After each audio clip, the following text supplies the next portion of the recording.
So, na ano ako doon. So, hindi ko napapakita sa inyo kasi alam niyo na. So, mag-i-story time na lang ako kung paano ko naging friend si broadcast girl.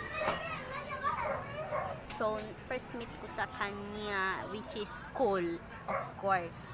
So, yung teacher kasi namin sa English talaga, nanalo siya ng gold sa sa may chess.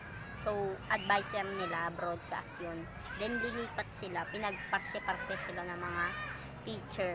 First, nag-usap muna sila kasi iko-continue nga ni Sir, hindi ko nasasabihin, si Sir, yung pagiging chess player niya. So, teacher pa rin naman siya ngayon, pero hindi na siya wala na siyang sariling mga estudyante. Tapos, so, pinarte nga sila doon. 3 student yung napunta sa amin. So, ano lang kami nun.